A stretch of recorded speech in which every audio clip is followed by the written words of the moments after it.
Sports Radio 95.7. In the second, Moscoso worked out of trouble as the Giants loaded the bases, a single, an E6, and a walk. The walk coming to Crawford with 2 out.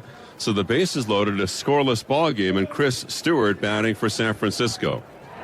Bases loaded, 2 out, and the 1-1 pitch. And Moscoso throws in a breaking ball, fly ball center field, playable. Coco Crisp is right there, and he makes the catch in straightaway center. The Giants get the bases loaded, but they leave 3 and fail to score. And after 1.5, still 0-0. The A's made a real bid in the 4th inning against Sanchez as the A's had runners at first and third with 1 out. The runner goes, 3-1 pitch has to wait. They've got Jackson in a rundown between first and second. Huff will chase Jackson to second. He flips it now, and tagging him out going by is Emmanuel Burris. So they get Jackson in the rundown. He left too soon. He broke on first movement, and that really takes the stuffing out of this rally. Huge play in the game, and Coco was studying the situation, just waiting for a chance to break to the plate, but he never had that chance. And then Suzuki struck out, and the A's were frustrated, failing to score in that bottom of the 4th. Then in the 5th inning, Chris Stewart hit a ground ball to third that was cradled near the belt by the A's third baseman, Scott Sizemore. Then his feet got tangled up, and he actually didn't have a play at first, and it was going to be a routine 5-3 play, but the feet tangled up. It was ruled an infield single, and that's how that top of the 5th inning began. And then Andres Torres walked, and so now the Giants had runners at first and second with nobody out for Burris. Moscoso out of the stretch. Here's the check and the delivery and the bunt down the third baseline. Moscoso turns, throws to third, and throws it away. It goes into foul territory, and scoring is Stewart, and going to third of the play is Torres, and winding up at second is Burris, and the Giants take a 1-0 lead.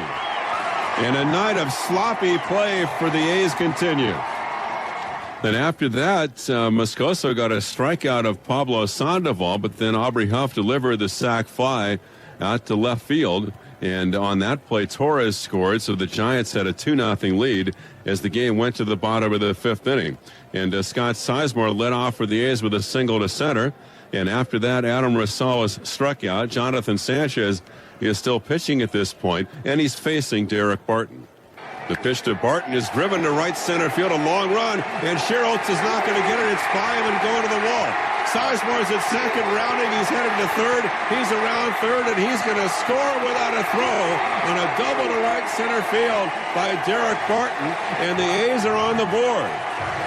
Bottom of the 5th inning, a 2-base hit to right center by Barton, and it's 2-1 San Francisco.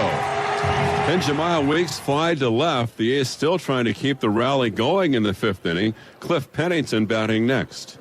A's down 2-1. Barton's at second. We're in the bottom of the 5th. A lot of baseball left tonight. And here's a line drive. Fair down the left field line in the corner. Tie ball game. Around third to score is Barton. And going to second with the stand-up double is Pennington. And the A's answer back in the bottom of the 5th. And they've tied it up at 2-2.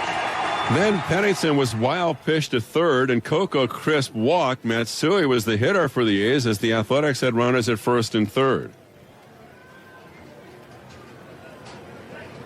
And the 2-1, Coco's running. It's a check swing, foul tip, throw to second, not in time. So Crisp steals second. The pitch was up, but it wasn't a strike. Holding at third was Pennington. It was actually a ball that ticked off the bat of Matsui, a foul tip. It was caught by Stewart. He threw down to second too late. So that was a big play in the game because the A's now had 2 runners in scoring position for Godzilla. So Sanchez peering in to get his sign. He's got it now. Here's the 2-2 to Matsui. Swung on, hit into right field for a base hit. And 2 runs are going to score. Here's 1 run in around third. Pennington or a Crisp scores. The throw comes into second, and Matsui is safe at second. 2 runs score and a base hit to right by Matsui. Pennington scoring from third. Crisp scored behind him from second. And Matsui goes to second on the throw. And the Athletics are taking a 4-2 lead. So the A's leading 4-2, and now it was really up to the bullpen. That's a lot to ask sometimes when your bullpen comes in the game in the 5th inning, but the bullpen was up to the task, although Joey Devine had a tough 6th inning. A leadoff double by Shearholtz, then a big mistake by Shearholtz on a ground ball to short, the play in front of him, and Pennington threw to third, and the A's got the out there on Shearholtz. Aaron Rowan was safe at first, but now a base hit by Crawford, and the Giants had 2 runners on base with 1 out, and they went to the dugout for Pat Burrell to pinch hit for Chris Stewart. Now Devine. The 2-2 pitch to Burrell at the belt. He throws, and it's on the outside corner. Fastball, ring him up, strike 3 called. Perfect pitch right on the block. 2 away, and a big out for Joey Devine. Must have been looking slider, thinking he was going to try to bend it off the outside corner, and it came right back to the edge. Couldn't have placed it any better. Then to complete the inning, the Giants went to the top of the order. It was Torres against Devine. Remember Devine missing 2 seasons with Tommy John surgery. A night like this, a packed house, pressure situation makes it all worthwhile for him. All the rehab, all the frustration. 1-2. Here's the set. He throws, and it swung on and missed, and Torres is down on strikes. And after the Giants had runners at first and third with 1 out, Joey Devine strikes out Burrell, strikes out Torres, and preserves the lead. After 5.5, it's still 4-2 Athletics. And then the A's gave the ball to Fuentes in the 7th inning. He walked Burris leading off, but then Fuentes struck out Sandoval. He struck out Huff. He went to work on Cody Ross. Outfield deep for Ross. They play him the pull. He did homer last night. 2-2 changeup, a swing and a miss. Fuentes back-to-back Ks, all with a changeup, and down go the Giants in the 7th. No runs, a hit, 1 man left, and 3 Ks for the A's left-hander. On to the bottom of the 7th. It's 4-2 Oakland. In the 8th inning, it was Balfour pitching for the A's with 1 out. The Giants got a base hit by Rowan, and then after Crawford bounced into a forced play, still the potential tying run was coming up with 2 out in the 8th, and it was Eli Whiteside. 3-2, 2 out, the runner goes, the pitch is swung on and missed. He throws a fastball by Whiteside, and the Giants go down in the 8th. We go to the bottom of the 8th, and the Athletics lead the Giants 4-2. By the way, the Giants bullpen featuring Ramon Ramirez and Sergio Romo shut out the A's after Sanchez went 4 2/3. Now in the 9th inning, Andrew Bailey looking for saves in back-to-back games. He got the first hitter Torres, but then allowed a base hit to Emmanuel Burris, and now the dangerous Pablo Sandoval coming up with 1 out in the 9th, and the A's clinging to a 4-2 lead. Bailey bending at the waist, third base side of the rubber. Pearson to get his sign. He's got it now.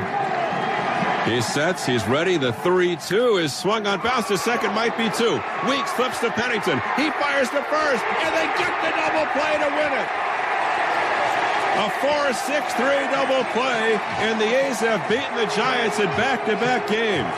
It wasn't that well hit, so Weeks had to lay back to take that last hop and then flip quickly to Pennington, who's got a gun for an arm, and he rifled that throw to first, and the stretch by Derek Barton, and they nip the runner at first, Sandoval by an eyelash, and complete a game-ending 4-6-3 double play, and the Athletics tie their longest winning streak of the year. They've won 2 straight from San Francisco, and the final tonight, the A's 4 and the Giants 2.